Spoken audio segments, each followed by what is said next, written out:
بسم الله الرحمن الرحيم. قاف والقرآن المجيد بل عجبوا أن جاءهم منذر منهم فقال الكافرون هذا شيء عجيب أئذا متنا وكنا ترابا ذلك رجع بعيد قد علمنا ما تنقص الأرض منهم وعندنا كتاب حفيظ بل كذبوا بالحق لما جاءهم فهم في أمر مريج أفلم ينظروا إلى السماء فوقهم كيف بنيناها وزيناها وما لها من فروج والأرض مددناها وألقينا فيها رواسي وأنبتنا فيها من كل زوج بهيج تبصرة وذكرى لكل عبد منيب ونزلنا من السماء ماء مباركا فأنبتنا به جنات وحب الحصيد والنخل باسقات لها طلع نضيد رزقا للعباد وأحيينا به بلدة ميتا كذلك الخروج كذبت قبلهم قوم نوح وأصحاب الرس وثمود وعاد وفرعون وإخوان لوط وأصحاب الأيكة وقوم تبع كل كذب الرسل فحق وعيد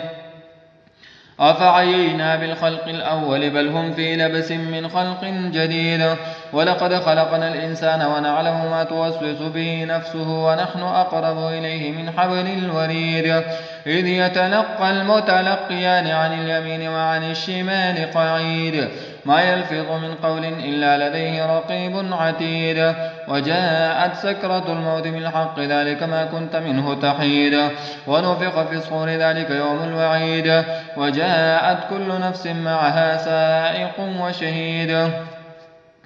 لقد كنت في غفلة من هذا فكشفنا عنك غطاءك فبصرك اليوم حديد وقال قرينه هذا ما لدي عتيد ألقيا في جهنم كل كفار عنيد مناع للخير معتد مريب الذي جعل مع الله إلها آخر فألقياه في العذاب الشديد قال قرينه ربنا ما أطغيته ولكن كان في ضلال بعيد قال لا تختصموا لدي وقد قدمت إليكم بالوعيد ما يبدل القول لدي وما أنا بظلام للعبيد يوم نقول لجهنم هل امتلأت وتقول هل من مزيد وأزلفت الجنة للمتقين غير بعيد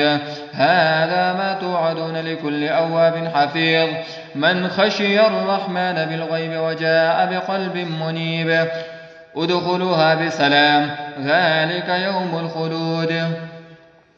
لهم ما يشاءون فيها ولدينا مزيد وكم أهلكنا قبلهم من قرن هم أشد منهم بطشا فنقبوا في البلاد هل من محيص إن في ذلك لذكرى لمن كان له قلب أو ألقى السمع وهو شهيد ولقد خلقنا السماوات والأرض وما بينهما في 6 أيام وما مسنا من لغوب فاصبر على ما يقولون وسبح بحمد ربك قبل طلوع الشمس وقبل الغروب ومن الليل فسبحه وأدبار السجود واستمع يوم ينادي المناد من مكان قريب يوم يسمعون الصيحة بالحق ذلك يوم الخروج إنا نحن نحيي ونميت وإلينا المصير يوم تشقق الأرض عنهم سراعا ذلك حشر علينا يسير